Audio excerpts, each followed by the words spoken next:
ലൂക്കാ 12 ഒന്നും കടന്ന 9 വരെ വാക്യങ്ങൾ താൻ കൂടാതെ സാക്ഷ്യം നൽകുക. പരസ്പരം ഏൽക്കത്തക്ക വിധം മരക്കാരൻ ജനങ്ങൾ തിങ്ങിക്കൂടി. അപ്പോൾ അവൻ ശിഷ്യരോട് പറയാൻ തുടങ്ങി, കൈസരുടെ കവടയമാവുന്ന ഉടുപ്പിനെ സൂക്ഷിച്ചോളുവിൻ. മറഞ്ഞിരിക്കുന്നതൊന്നും വെളിച്ചത്ത് വരാതിരിക്കുകയില്ല, നിഗൂഢമായിരിക്കുന്നതൊന്നും അറിയപ്പെടാതിരിക്കുകയില്ല. അതുകൊണ്ട് നിങ്ങൾ ഇരുട്ടത്ത് സംസാരിച്ച് വെളിച്ചത്ത് കേൾക്കപ്പെടും. വീട്ടിൽ സ്വകാര്യ മുകളിൽ വെച്ച ചെറിയ പറഞ്ഞ അത് പുറമുകളിൽ നിന്ന് പ്രഘോഷിക്കപ്പെടും. എന്റെ സ്നേഹിതരെ, നിങ്ങളോട് ഞാൻ പറയുന്നു, ശരീരത്തെ കൊല്ലുന്നത് കവിഞ്ഞ് ഒന്നും ചെയ്യാൻ കഴിയാത്തവരെ നിങ്ങൾ ഭയപ്പെടേണ്ട. എന്നാൽ നിങ്ങൾ ആരെ ഭയപ്പെടണമെന്ന് ഞാൻ മുന്നറിയിപ്പ് തരാം. കൊന്നതിന് ശേഷം നിങ്ങളുടെ നഗരത്തിൽ തള്ളിക്കളയാൻ അധികാരമുള്ളവനെ ഭയപ്പെടുവേ. അത് ഞാൻ പറയുന്നു, അവനെ ഭയപ്പെടുവേ. 5 രൂപയോ അല്ലെങ്കിൽ നാണയത്തിന് വിൽക്കപ്പെടുന്നില്ലേ? അവ ഒന്നും ഒരു ദിവസം വിസ്മരിക്കപ്പെടുന്നില്ല. നിങ്ങളുടെ തലമുടി ഇര പോലും എണ്ണപ്പെട്ടിരിക്കുന്നു. ഭയപ്പെടേണ്ട, നിങ്ങൾ അനേകം രൂപയേക്കാൾ വിലയുള്ളവരാണ്.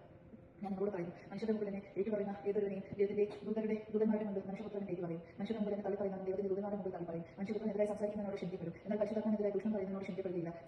ഗോകുകളിലും അധികാരികളുടെയും ഭരണാധിപന്മാരുടെയും മുമ്പിൽ അവർ നിങ്ങളെ കൊണ്ടുപോകുമ്പോൾ എങ്ങനെ എന്ത് ഉത്തരം കൊടുക്കുമെന്ന് എന്ത് പറയുമെന്നും ഉത്കണ്ഠരാകേണ്ട. ഏതാണ് പറയേണ്ടതെന്ന ആ സമയത്ത് പരിശുദ്ധാത്മാവ് നിങ്ങളെ പഠിപ്പിക്കും. പോഷനായി തന്നെ ജനക്കൂട്ടത്തിൽ നിന്ന് ഒരുവനോട് പറഞ്ഞു, ഒരു ദിവസത്ത് ഞാനുമായി പങ്കുവയ്ക്കാൻ എന്റെ സഹോദരനോട് കൽപ്പിക്കണമേ. യേശുവിനോട് ചോദിച്ചു, ഹേ മനുഷ്യ, എന്നെ നിങ്ങളുടെ ന്യായാധിപനസഭ വഹിക്കുന്നതിനായി ആദ്യം നിയമിച്ചു. അനന്തരം അവൻ അവരോട് പറഞ്ഞു, ജാഗ്രതയായിരിക്കും, എല്ലാ ത്യാഗങ്ങളിൽ നിന്ന് അകന്നിരിക്കുകയും ചെയ്യും. മനുഷ്യ ജീവിത സമ്പത്ത് കൊണ്ടല്ലേ ധന്യമാകുന്നത്. ഒരു അവൻ അവരോട് പറഞ്ഞു, ഒരു ധനികന്റെ കൃഷിസ്ഥലം സമൃദ്ധമായി വിളവ് നൽകി.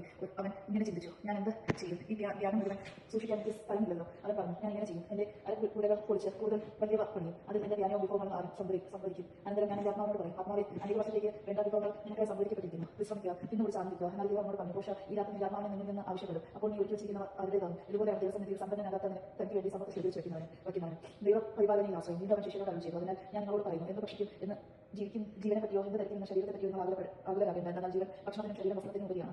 കാക്കകളെ നോക്കുക, അവർ വിതയ്ക്കുന്നില്ല, കൊയ്യുന്നില്ല, അവർക്ക് കലവറകളോ പ്രാർത്ഥനകളോ ഇല്ല, എങ്കിലും ദൈവം അവരെ പോറ്റുന്നു. പക്ഷേ കാലത്ത് വിലപ്പെട്ടവരാണ് നിങ്ങൾ. ആഗ്രഹമാകുന്നതുകൊണ്ട് ആവശ്യത്തെ തരത്തിൽ ഒരു മുறை കൂടി നീട്ടാൻ നിങ്ങൾ ആർക്ക് സാധിക്കും? ഏറ്റവും നിസ്സാരമായ ഇതുപോലും ചെയ്യാൻ നിങ്ങൾക്ക് കഴിവില്ല. മറ്റുള്ളവരെ പറ്റി ആഗ്രഹമാകുന്നതിന് ലിലികളെ നോക്കുന്നതിന് നൂൽ നോക്കുകയോ ഒരു വസ്ത്രം നെയ്യുകയോ ചെയ്യുന്നില്ലല്ലോ. എങ്കിലും ഞാൻ നിങ്ങളോട് പറയുന്നു, സോളമൻ പോലും അവന്റെ സർവ്വമഹത്വത്തിലും അവയിൽ ഒന്നിനെ പോലും അവിരുദ്ധനായിരുന്നില്ല.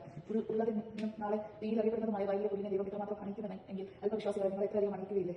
എന്ത് തിന്നുമെന്നോ എന്ത് കുടിക്കുമെന്നോ അന്വേഷിക്കേണ്ട, ആകുലചിതരാകുകയും വേണ്ട. ഈ ലോകത്തിന്റെ ജനതകളാണ് ഇതെല്ലാം അന്വേഷിക്കുന്നത്. നിങ്ങൾക്ക് ഇതെല്ലാം ആവശ്യമാണെന്ന് നിങ്ങളുടെ പിതാവിന് അറിയാം. നിങ്ങൾ അവിടുത്തെ രാജ്യം അന്വേഷിക്കും, ഇതെല്ലാം അതോടൊപ്പം നിങ്ങൾക്ക് ലഭിക്കും. ചെറിയ അജകളെ ഭയപ്പെടേണ്ട, എന്നാൽ നിങ്ങൾക്ക് രാജ്യം നൽകാൻ നിങ്ങളുടെ പിതാവ് പ്രസാദിച്ചിരിക്കുന്നു. നിങ്ങൾ സമ്പത്ത് വിധാനം ചെയ്യുകയും പഴകിപ്പോകാത്ത പണസഞ്ചികൾ കരുതിവെക്കുകയും ഒടുങ്ങാത്ത നിക്ഷേപം സത്യത്തിൽ സംഭവിച്ചു വയ്ക്കുകയും അവിടെ കടന്നു വരികയോ ചിലർ നശിപ്പിക്കുകയില്ല. നിങ്ങളുടെ നിക്ഷേപം എവിടെയോ അവിടെ നിന്റെ ഹൃദയം. സദാ ജാഗരൂകരായ ഭക്തന്മാർ, നിങ്ങൾ അരമണിക്കൂറിലും വിളിക്കുക, വിളക്ക് കത്തിച്ചു ഇരിക്കുവിൻ. തങ്ങളുടെ യജമാനന്റെ കല്യാണം കഴിഞ്ഞ് മടങ്ങി വന്ന മുട്ടുന്ന ഇടയനെ ഉടനെ തുറന്നു കൊടുക്കുവാൻ അവന്റെ വരവ് കാത്തിരിക്കുന്നതിനെ പോലെ ആയിരിക്കും. യജമാനൻ വരുമ്പോൾ ഉണർന്നിരിക്കാനായി കാണുന്ന കൃത്യന്മാർ ഭാഗ്യവാന്മാർ. സത്യമായി ഞാൻ നിങ്ങളോട് പറയുന്നു, അവൻ അരമുറിക്കിയവരെ ഭക്ഷണത്തിൽ നിർത്തുകയും അടുത്ത് ചെന്ന് അവരെ പരിചരിക്കുകയും ചെയ്യുന്നു. അവൻ രാത്രിയുടെ 2-ാം യാമത്തിലോ 3-ാം യാമത്തിലോ വന്നാലും അവരെ ഒരുക്കമുള്ളവരായി കണ്ടാൽ ആ കൃത്യന്മാർ ഭാഗ്യവാന്മാർ. ഇത് അറിഞ്ഞ് കൊള്ളുവിൻ. കള്ളൻ ഏത് മണിക്കൂറിൽ തന്നെ നായകൻ അറിഞ്ഞിരുന്നുവെങ്കിൽ തന്റെ വീട് കുത്തി തുറക്കാൻ അനുവദിക്കണമായിരുന്നില്ല.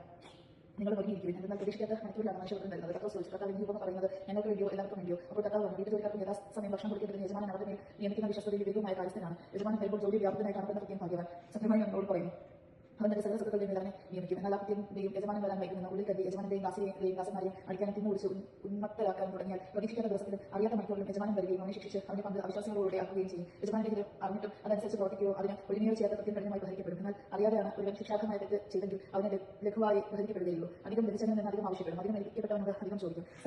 സമാധാനമല്ല ഭിന്നതകൾ. ഭൂമിയിൽ തീയിടാനാണ് ഞാൻ വന്നത്. അത് ഇതിനകം കത്തി ജ്വലിച്ചിരിക്കുന്നുവെങ്കിൽ എനിക്ക് ഒരു സ്നാനം സ്വീകരിക്കാനുണ്ട്. അത് നിവൃത്തിയൊക്കോളം ഞാൻ എത്ര നേരിടുന്നു. ഭൂമിയിൽ സമാധാനം നൽകാനാണ് ഞാൻ വന്നിരിക്കുന്നതെന്ന് നിങ്ങൾ വിചാരിക്കുന്നു. അല്ല, ഭിന്നത എന്ന് ഞാൻ നിങ്ങളോട് പറയുന്നു. ഭിന്നിച്ചിരിക്കുന്ന 5 പേരിന്മേൽ ഒരു വീട്ടിലുണ്ടായിരിക്കും. 3 പേർ ഒരു പേർക്ക് എതിരായി 2 പേർ 3 പേർക്ക് എതിരായി ഭിന്നിച്ചിരിക്കും. പിതാവും പുത്രൻ പിതാവിനെതിരായി, അമ്മ മക്കൾക്കും മകൾ അമ്മയ്ക്കുമെതിരായി, അമ്മായിയമ്മ മരുമക്കൾക്കും മരുമക്കൾ അമ്മായിയമ്മയ്ക്കുമെതിരായി ഭിന്നിക്കും. കാലത്തിന്റെ അടയാളങ്ങൾ വിവേചിക്കുവേ. അവൻ ജനക്കൂട്ടത്തോട് പറഞ്ഞു, പടിഞ്ഞാറ് മേഘം ഉയരുന്നത് കണ്ടാൽ മഴ വരുന്നു എന്ന് നിങ്ങൾ പറയുന്നു. അങ്ങനെ സംഭവിക്കുകയും ചെയ്യുന്നു. തെക്കൻ കാറ്റടിക്കുമ്പോൾ പ്രത്യക്ഷണം ഉണ്ടാകും എന്ന് നിങ്ങൾ പറയുന്നു. അതും സംഭവിക്കുന്നു. കപടനാടി കാര്യം ഭൂമിയുടെ ആകാശത്തിനെയും ഭാഗാഭേദം വ്യാഖ്യാനിക്കാൻ നിങ്ങൾക്കറിയാം. എന്നാൽ ഈ കാലത്തെ വ്യാഖ്യാനിക്കാൻ നിങ്ങൾക്ക് അറിയാത്തത് എന്തുകൊണ്ട് നിങ്ങൾ ശരിയായി ഇരിക്കുന്നില്ല? നീ നിന്റെ ശത്രുവിനോട് കൂടി അധികാരിയുടെ അടുത്തേക്ക് പോകുമ്പോൾ വഴിയിൽ വെച്ച് ന്യായമായി ബന്ധപ്പെട്ടുകൊള്ളുക. അല്ലെങ്കിൽ അവൻ നിന്നെ ന്യായാധിപന്റെ അടുത്തേക്ക് കൊണ്ടുപോവുകയും ന്യായാധിപൻ നിന്നെ കലഗ്രഹപാലനെ ഏൽപ്പിക്കുകയും അവൻ നിന്നെ കടവുകാരാക്കുകയും ചെയ്യും. അവസാനത്തെ തുട്ടുവരെ കൊടുക്കാതെ നീ അവിടെ നിന്ന് പുറത്തു വരികയില്ല എന്ന് ഞാൻ നിങ്ങളോട് പറയുന്നു.